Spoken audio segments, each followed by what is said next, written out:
This game features some disturbing concepts and imagery. If this is a concern for your mental health, please tread carefully. Alrighty, I am back. Let me catch up on chat real quick. Alrighty, well, do we want to, just Monica, or...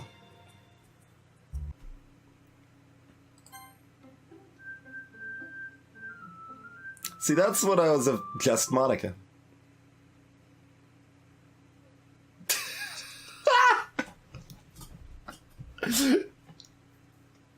Yes or no?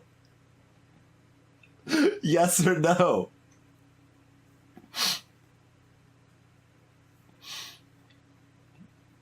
How about I close the game? Are you sure you want to quit? Yes or no?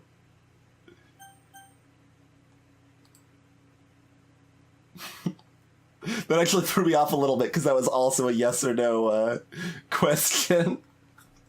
I guess I'll read more of the Linda Watson story. This is decoded from Yuri's character file about a 19-year-old college girl that decided, yeah, you know, it would be a good time killing somebody. But, you know, I don't want to cause misery in the living, so I'm gonna try to find someone that no one's gonna miss. And that someone is apparently Linda Watson. I was already thinking about how I would best like to kill Linda Watson. The choice was between effectiveness and fun. I decided to go with fun, because it would be way more satisfying to kind of dissect her as I killed her, rather than just getting it done and calling it a day. Fast forward 1 week to December 13th. Today, actually. Linda Watson turned 34 2 days ago. I made a fun little wager with myself, where if Linda was spending her birthday weekend alone, I would pay her a visit and kill her. If she was out with company, I would stop by next week or something instead.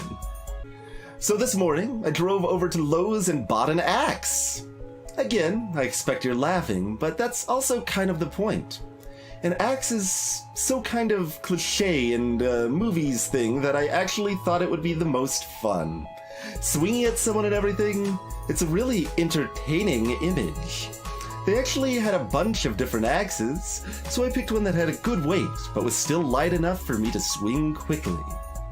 The drive after getting the axe was when the adrenaline really picked up. All that kept going through my mind on the way over was, wow, I'm really doing this. Not in a bad way, just like a surprise this is real life sort of thing. I also got this strange rush of recollections of the time I spent with Linda. It was like my life was flashing before my eyes, except it was just the rather mundane hour I spent with Linda. Like snippets of our conversations, the sound of her laugh, her facial expressions and stuff. I also wondered to myself what the crazy serial killers would be feeling at a time like this. Schizophrenic delusions? Sexual buildup? I have no idea, but what I felt was kind of like ridiculously alert and numb in the senses at the same time. However, that's possible. Before getting out of the car, I had the sense to stuff the axe into my backpack to look a little less ridiculous walking across the parking lot. The handle was sticking out, but that didn't really matter. At that point, my heart was pounding so hard I could feel my throat throbbing. I tried controlling my breath, but it's really hard to not breathe fast when your heart is pounding like that. I reached Linda Watson's door and quietly put my ear to it after setting down my backpack. I heard a voice that wasn't hers. Company? No, it was just the TV, mixed with her occasional tapping footsteps behind the door. I actually kept my ear there for a really freaking long time, because I wanted to make absolutely sure nobody was over. Probably 10 minutes of that and a lot of reassuring myself convinced me. I quietly opened my backpack zipper and held the axe in my hands. My fiercely shaking hands. What the hell was this kind of reaction that my body was making? I told my body to shut up, that it's no big deal, but of course it wouldn't listen. It was actually bizarre how much my hands were shaking. It must be the adrenaline buildup. I rolled my eyes at myself and got my hand to rest on the doorknob. If it's locked, I'll knock. It'll be basically the same. I took a deep breath and forced my muscles into action. I swiftly turned the doorknob. Not locked. In one movement, I opened up the door and slipped inside. Linda Watson, just a few steps away into the kitchen, I see. She was in the middle of cooking. She immediately jumped and turned around, startled. I expected that.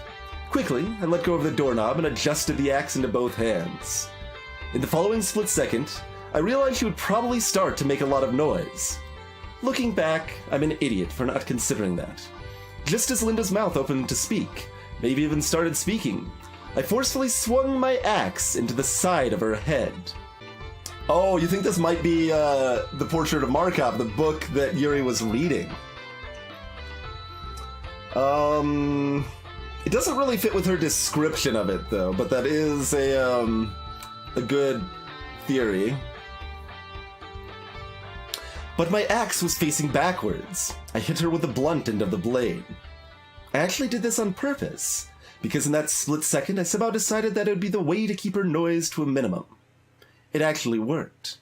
I felt barely any resistance in the swing as I collided with her head, knocking it clean aside. Linda's half-formed syllable came out as kind of a weird grunt. A noisy exhalation is probably the best I could describe it. That happened at the same time as her head smacked into the cabinet from the force, and she fell backwards without any ability to keep her balance.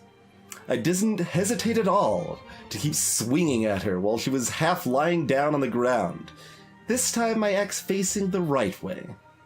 I didn't really know where to swing, so I kind of just started hacking at her collarbone area and chest. It didn't feel like the axe was going too deep, but there was a nice thunk sort of sound every time the axe embedded into her. I even felt the soft sinking sensation ripple into my hands, like the axe was a kind of physical extension of my touch.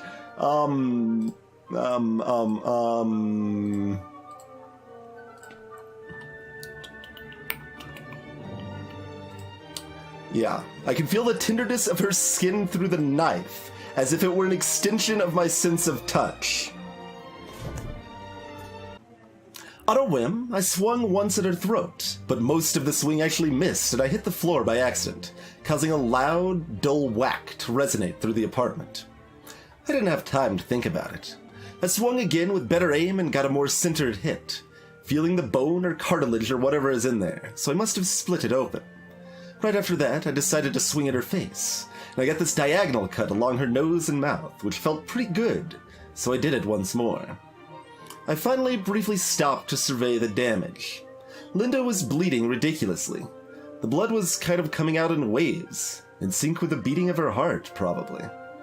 It was pooling all around her and riding along the cracks between the tiles. Her light blue shirt was all torn up and stained dark, kind of mixed with a fleshy mess around her chest. It was all just glistening red.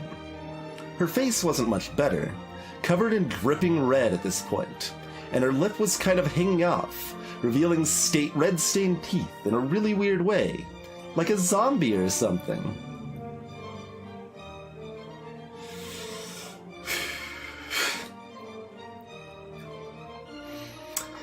Linda wasn't dead, though. Her limbs were kind of weakly, aimlessly trying to move while she was stuck on her back. More than anything, she reminded me of a bug that you could crush, but it still pitifully moves its legs around before it dies completely. That's basically what she was doing. But I didn't know how long it would take for her to die, or what kind of condition she was in. I ended up grabbing a big knife. So this is gonna be an excerpt from this, well, I can't control myself doesn't exactly fit the rest of the story. I guess we'll read the rest of the story and find out, but she now has a knife. I ended up grabbing a big knife that was on the counter she was using to cut up meat. Trying to step around the blood, I reached down and carved into the upper half of her neck, trying to sort of saw it from the left side to the right. It was a little awkward because the area was so soft and squished around the knife as I was cutting. But the sensation was completely different from the axe. It actually felt like I was cutting a tough piece of raw meat, which I guess I technically was. The blood started pouring out, and I hoped that I severed the most major arteries in there. It must have worked, because after a moment, Linda's limb movements kind of just had the strength drained from them, soon resting still on the floor. I took a few seconds to catch my breath. No time to stick around and think about the experience. I shook the knife blade through a dirty pan in the sink to clean off the blood, then threw the knife into my backpack. I did the same with the axe. I also took her laptop that was sitting on the counter. Had some recipe open for veal and mushrooms. I didn't really take the laptop to use it, since I have a perfectly good one myself that I got for college. I just wanted to look through it for fun.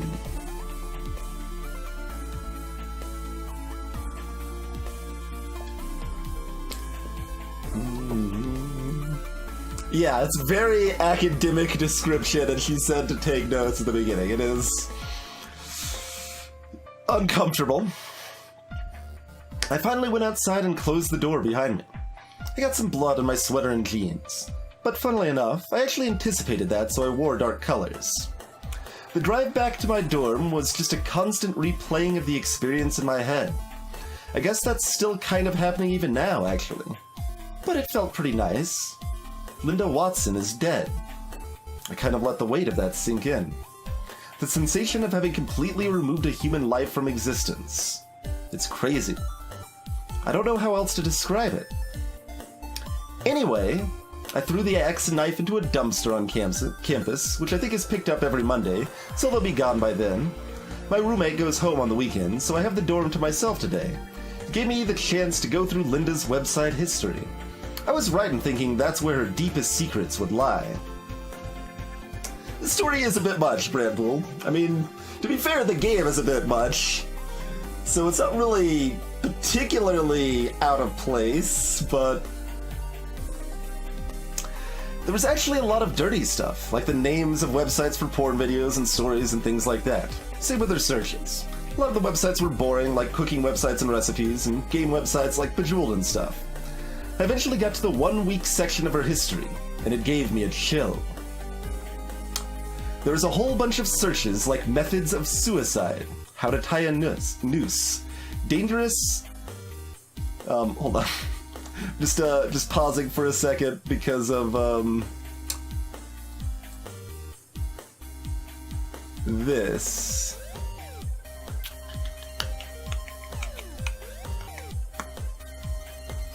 How to tie a noose, dangerous household chemicals, carbon monoxide poisoning, like a lot of them.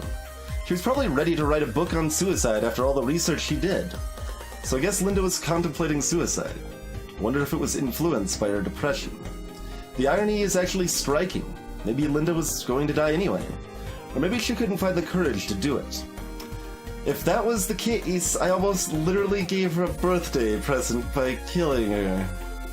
That's actually really comical in a messed up way, and it leaves a weird taste in my mouth. The part I don't get is that I didn't see any of those searches up until the 1 week ago section. Nothing more recent than that. I ended up throwing the laptop in the dumpster with the other stuff. It's been a few hours since then, so I've had some time to calmly think about everything. Like I said, it was pretty satisfying, and I'm glad I finally got around to it. I feel like I can finally cross it off my bucket list. Or like I'm tying loose ends with myself. This is probably the first and last time I'll write the name Linda Watson. It's back to living a normal college life. Except I might do some people watching every now and then, because it's definitely fun, interesting. But I'll always wonder how many people there are like me. I'm sure there has to be a lot, because there's just nothing strange about it to me, being curious about killing someone. Sadly, it's something that people can't exactly just talk about, so I guess I'll never know. I'm sure that anyone would just lie about it even if you asked them. But you can't help but wonder if that person in the grocery store, who stares at you as you pass by, might be considering what it would be like to kill you. If I could, I would tell them about it, so that they could decide for themselves. But who knows? Maybe I got lucky, and that person is you. I actually really, really hope so.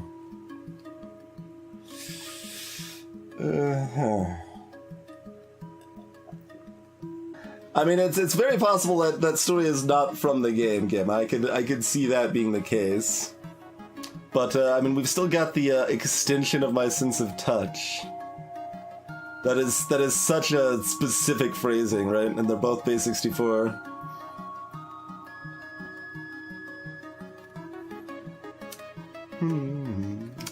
But this whole, like, mindset is different than the rest of this story. 2 days after birthday Bramble, yeah. So it was not the same timeline when she met her.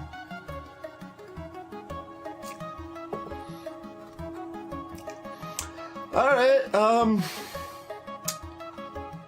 this quote, Dragon Core, this was a, this had like a weird little sense of vertigo. This was from a poem from Natsuki.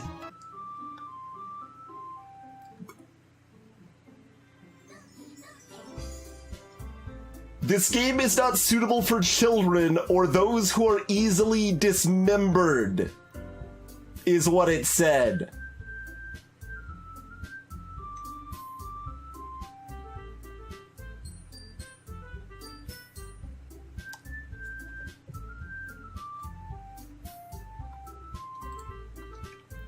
That is what it said this time. I don't even know what to do with this game at this point. I mean, I guess just Monica is about what's new. Was there anything else in the beta timeline? Oh, there was, actually, yeah. Let's go back here and not press skip this time. Around the corner, it's breathing. Sharpen hill. I reach the corner and peer around it.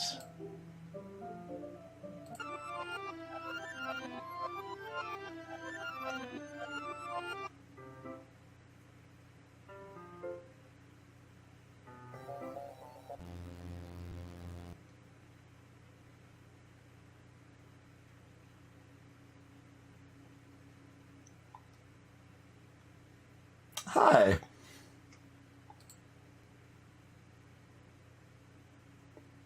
I did not do anything, Zapper. No, I didn't even click.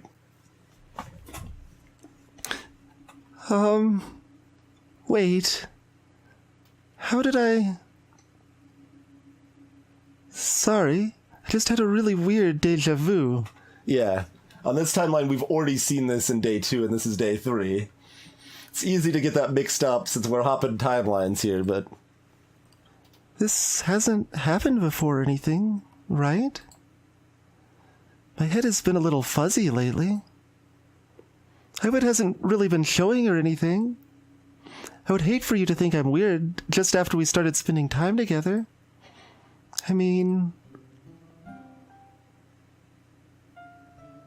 Everyone has a few unusual things about them. But expressing those things so soon after meeting someone is usually seen as inappropriate or unlikable.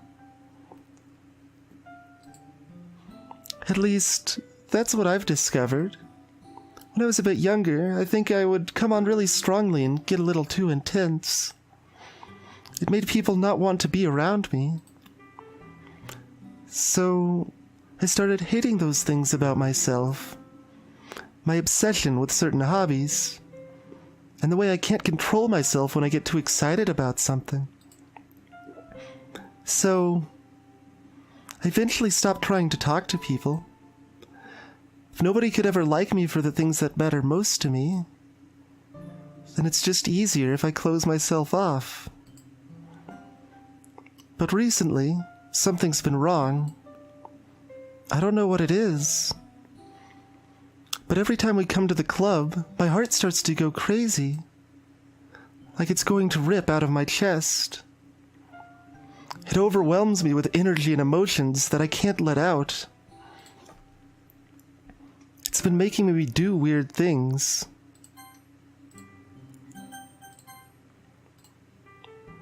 I don't know why it's happening.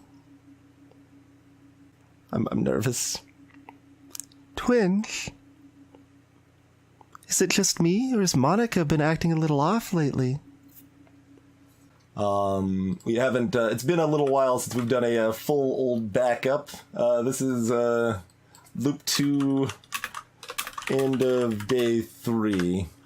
Let's go ahead and, make a copy of, all of that, you know? I don't know what, I don't think we're actually gonna find use for these backups, but it's comforting, somewhat.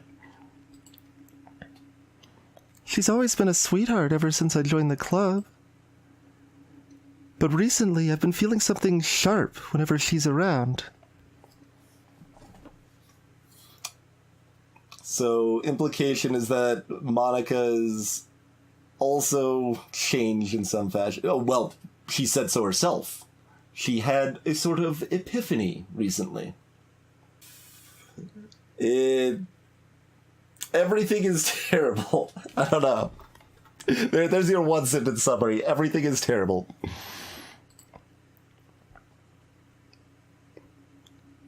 I'm not crazy, right?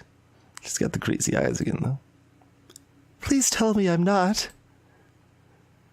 I couldn't say anything before because she's always listening. But finally, we're alone. Can we just stay here for a while? Yeah.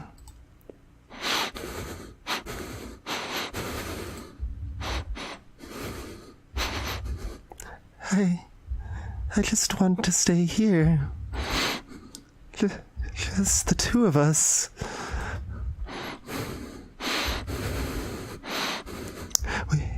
We can stay here until the club ends. And then we'll have the club room all to ourselves. Nobody to interfere with our reading time. Nobody to make me feel like stabbing myself in the throat. That was a joke. Just a joke. I do like knives, though. It sounds strange, but you wouldn't understand if you've never seen how beautiful they can be. I have an idea. Why don't you come to my house sometime? I can show you my collection. I've gotten them all from various artisans. I make sure to give them all their fair share of use. I don't want them to get lonely or anything. Nobody deserves to be lonely.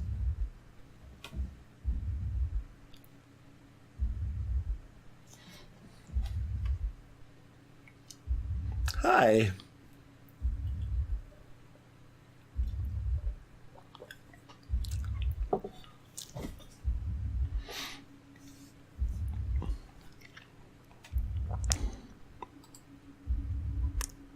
Nobody. And that's why I'm so happy you joined the Literature Club, Twinge. Now we don't need to be lonely anymore. Because we have each other. Every day. That's all we need. You know what? Let's quit the Literature Club. There's no need for us to be around Monica's slimy tongue anymore. Not to mention that other pathetic child. We could walk home together every day after school and read together, eat together, sleep together. Doesn't that sound perfect? It's everything we could ever want. Is that why you joined the club in the first place? It's almost like it was fate. Fate that we would meet each other. And now we get the happy ending that I've patiently waited years for. Will you do that with me, Twinge?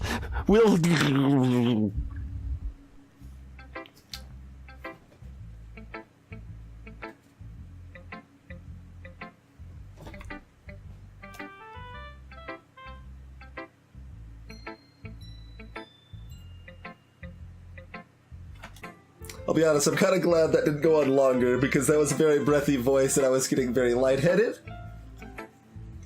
But I suppose Yuri was probably getting very lightheaded too, so I was in character. Although, oh yeah, that's the other thing we could do. We could try to see if we can decode the the static in Monica's file. That's the other thing we could do if we want to do that. Let me bring that up again for anyone who missed that stuff earlier here. So here's Monica's character file. A picture's 1,000 words. That's a lot fewer words than Yuri's character file was. So... how many squares do you need to actually code stuff? There's, like, I know there's, I don't even know what to call a code like this, though. I know there's a code along these lines that might work here. It's also, I mean, binary is always an option, too, of course. I suppose we'll look at binary real quick, because it's fairly easy to check. So that would be 101. No, wait, that's fine. That would be a letter R if it's binary. That's not terribly meaningful yet, though. That's a $sign. So, not terribly promising. What if we remove the first one and add the one at the end?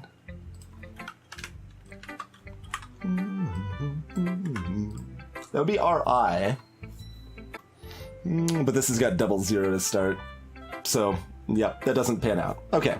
I told you it'd be fairly easy to eliminate binary. I'm off a column? Well, I specifically went off a column because it didn't work if we were on column. ZZT. Oh, you're right, there is a black square in the first. I see what you mean. Yeah, I totally missed that first black square. I don't think that will do the job, but 00 is going to be special characters, special commands, really, not even characters at that point, really.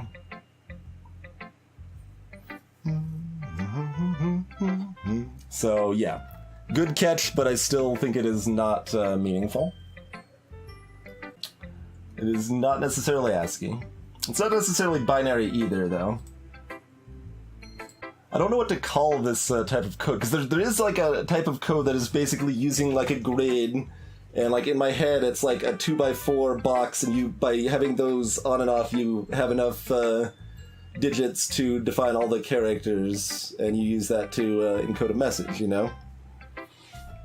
You just need 26 possibilities. Not really sure what else to do with it as binary if it is. Like, it doesn't have to be binary. There's several ways information can be encoded here. It's not a QR code, it's not binary to ASCII. Excuse me, let me clarify. It's not linear reading binary to ASCII. I guess we can look at the other corner. If it reads backwards, though, that just seems really esoteric. Okay, that starts with 00, both up and down there. So that's no good. Yeah, no, this doesn't look like just direct ASCII in any fashion.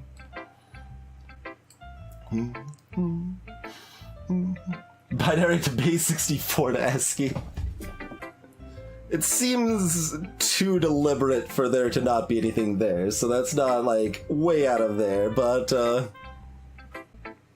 ZZT, yeah, if you didn't, like, know. Like, I guess that's the most fun way to do that, like, be open if someone has an idea that doesn't actually know the answer. We'll take a listen.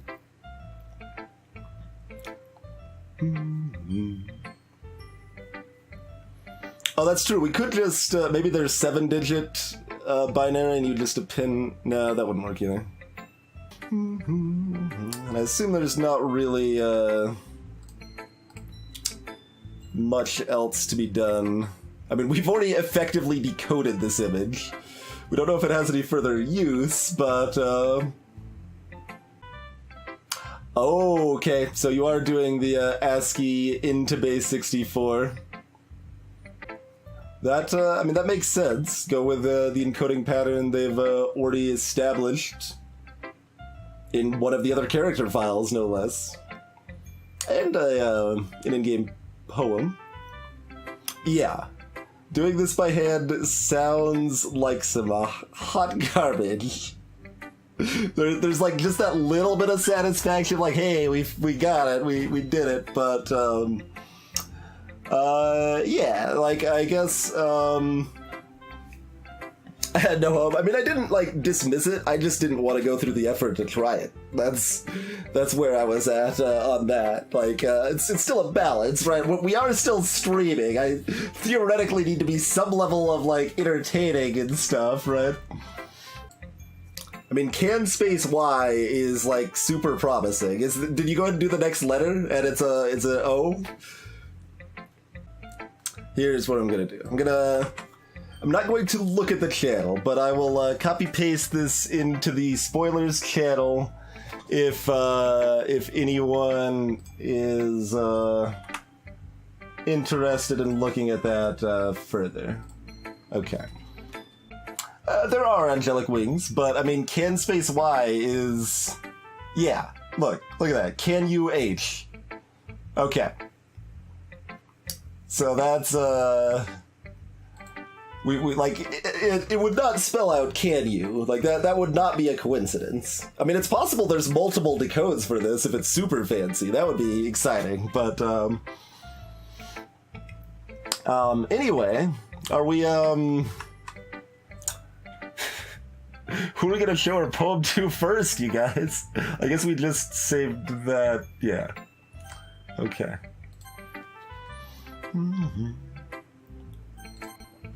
So we should have seen everything here, I assume. Although, we could do this without Yuri stealing our poem first. Yeah, let's, talk to Monica before Yuri steals my poem.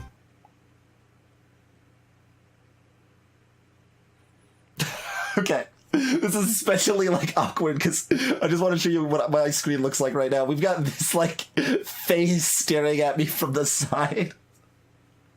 Okay, let me go and minimize that real quick. Let's just minimize that. That's fine.